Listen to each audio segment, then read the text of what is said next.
По 6.000 денари за секој првоодделенец од следната учебна година, најави градоначалникот на општина Старо Нагоричане Мирослав Славковски.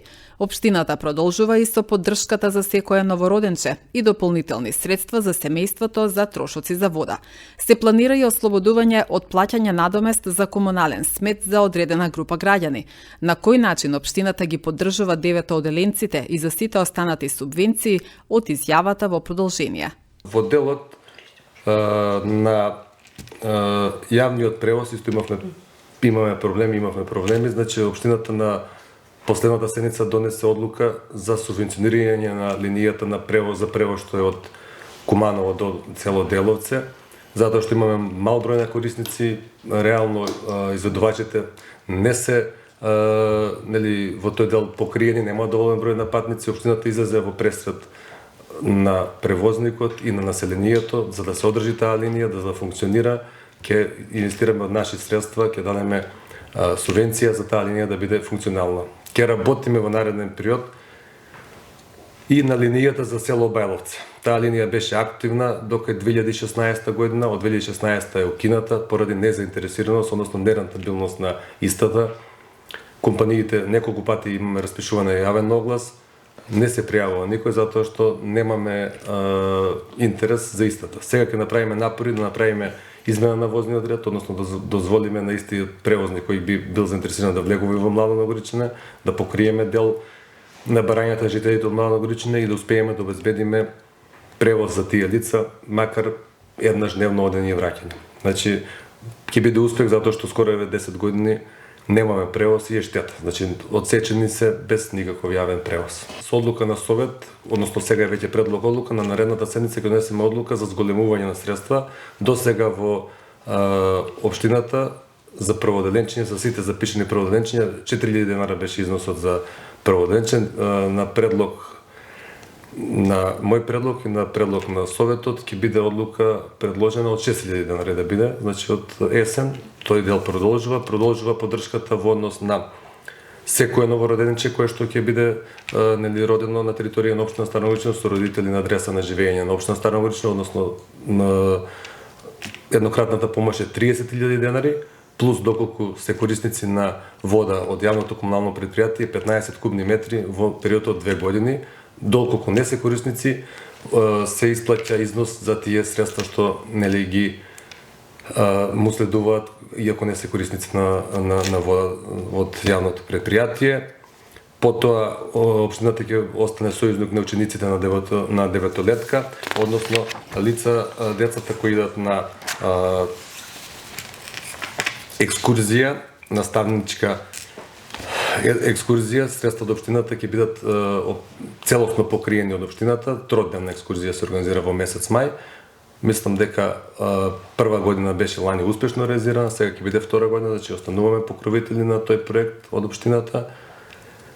Ќе дадеме предлог одлука на наредниот совет за ослободување од плаќање на надомест на комунален смет на секој корисник на јавното комунално претпријатие Козјак, Старо Нагоричане, во чии семејства има лица со посебни потреби.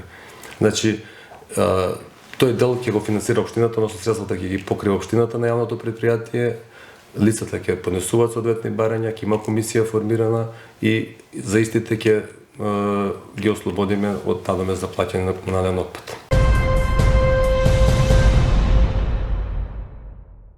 Територијалните противпожарни единици на општините Куманово и Старо Нагоричане во текот на вчерашниот ден интервенирале на опожарени оџаци. Во првиот случај станува збор за пријава за опожарен оџак во населбата Перочичо, а пожарникарите од општина Старо Нагоричане со 2 противпожарни возила интервенирале во селото Челопек. Пожарот целосно бил изгаснат за околу 3 часа, информираат од регионалниот центар за управување со кризи. Инаку за утре најавени се прекини на снабдување со електрична енергија на неколку улици во Куманово. Во периодот од 8 часот и 30 минути до 14 часот без електрична енергија ќе останат корисниците на улиците Никола Карев, Живко Чало, Магдалена Антова и Моша Пијаде, а прекини ќе има и во населбата Доброшане и на дел од булеварот Октомвриска револуција.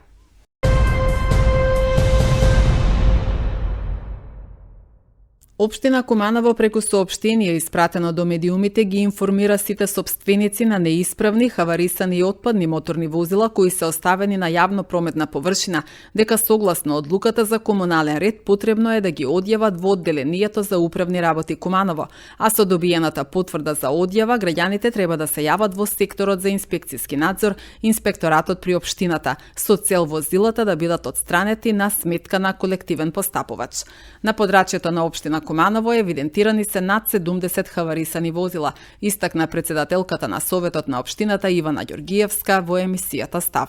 Имавме два обиди за отстранување на хаварисани автомобили од јавни површини, според мене апсолутно неуспешни. И сега, откако го изгласавме новиот комунален ред, таму има баш пропишано како се постапува со хаварисани возила.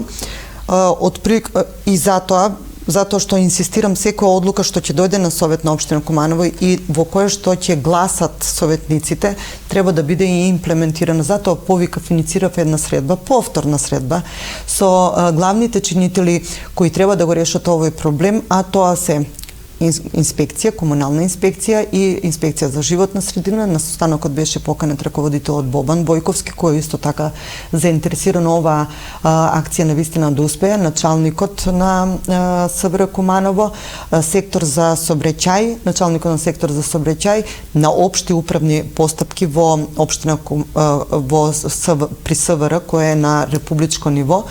И сите координатори, секретарот на општината беше присутен, раководителот на сектор за комунални, значи сите чинители кои треба да дадат свој став, да дадат своје видување и да се направи акција. Уствари нема што да се прави, нели, план меѓу нас, за сите е пропишано едно правило и отплика има 5 чекори кои би требало да следуваат пред да се отстрани некој хаварисано авто, а тоа е комунална инспекција да евидентира таблички, автомобили со таблички и без таблички кои подолго време стојат на јавни површини, го зафаќаат јавниот простор, пречат во движење и на пешаците и на возилата. Голем дел се оставени на паркинзите и си стојат таму со години.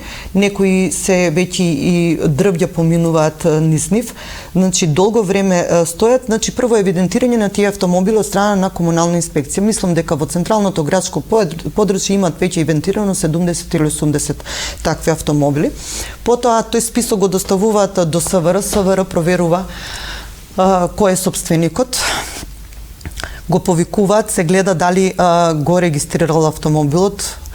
Според законот на СВР 15 дена ако не го регистрираш автомобилот, треба да го одјавиш и табличките да ги вратиш, значи се проверува таа постапка, се опоменуваат собствениците да ги одјават автомобилите, да ги вратат табличките и од страна на СВР се дава известување до службите на инспекцијски надзор дека тоа авто има собственик, е хаварисано, прогласено за хаварисано и дека треба да се отстрани од страна на инспекторот за животна средина, кој пријавува потоа до оние колективни постапувачи кои се двајца, кои се за отстранување баш на хаварисани автомобили, колективни постапувачи со кои што општина Куманово има склучено меморандум за соработка, значи сите сега чинители се исполнети и ако акцијата навистина и овој пат пропадне, тоа значи дека е до нас, до институциите и да едноставно дека нешто не е како што треба во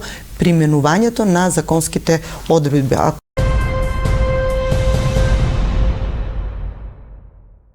Домот за стари лица Зафир Сајто веќе неколку години се соочува со недостиг на персонал, пред се негувателки, медицински сестри и стручни лица.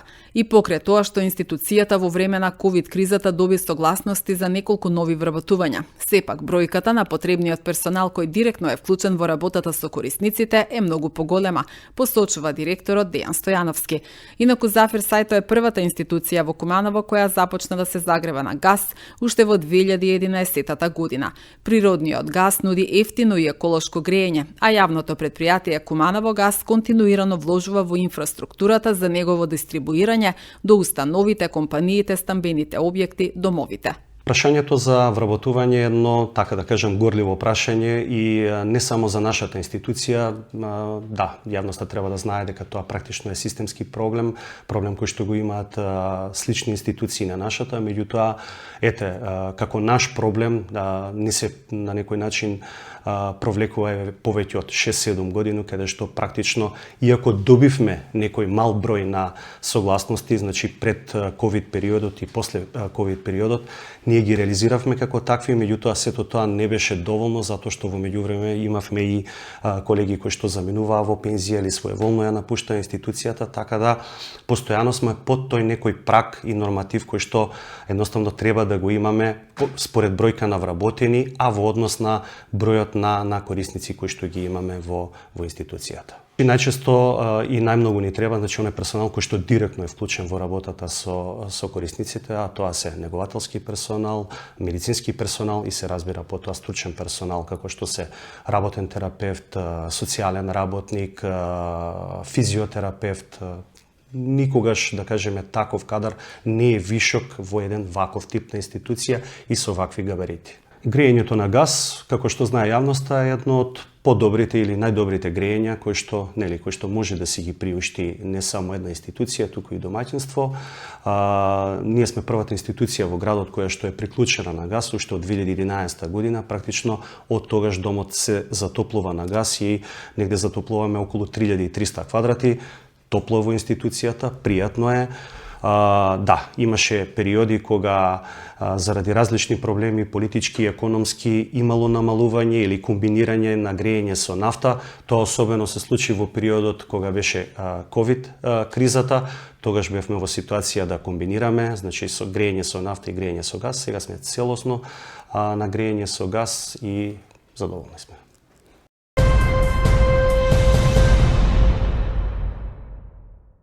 Од дневниот билтен на секторот за внатрешни работи Куманово ги издвојуваме настаните. Полициски службеници вчера лишиле од слобода 65 годишен кумановец. При контрола во сообраќајот на улицата 3 македонска ударна бригада, полициски службеници сопреле патничко возило Опел и по извршени проверки било констатирано дека возачот го управувал возилото со впишана активна забрана за управување со моторно возило од Б категорија до 1 јули 2027 година.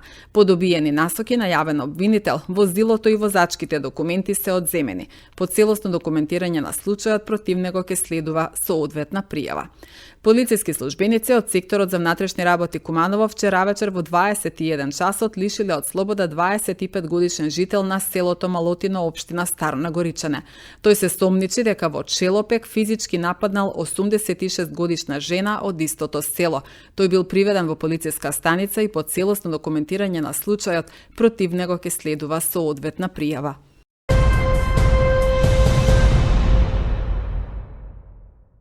Со грант од Европската Унија започнуваме со имплементација на проектот за автоматизација на терминалите, така наречен паметни граници, што значително ќе го забрза протокот на стоки на граничните премини. Очекуваме до крајот на 2027 година целосна имплементација на проектот, за што веќе е објавен и јавен повик за набавка на опрема, како и негово поврзување со системот за видеонадзор и препознавање на регистарски таблички. Преку дигитализација на царинските процеси ја создаваме основата за функционирање на единствениот пазар и забрзување на влезот на земјата во Европската Унија, како клучно за успешна пазарна економија. Ова го истакна директорот на Царинска управа Бобан Николовски на маргините на конференцијата во Загреб «Интеграција и дигитална трансформација патот до ЕУ царина» во организација на Хрватската царинска управа. Николовски воедно ги пренесе искуствата од системот за анализа на ризик и податочен склад имплементиран со грант од Република Кореја. Прво, воспоставување на системот за електронско царинење на Царинската служба на Република Кореја во целиот европски регион, објави Царинска управа.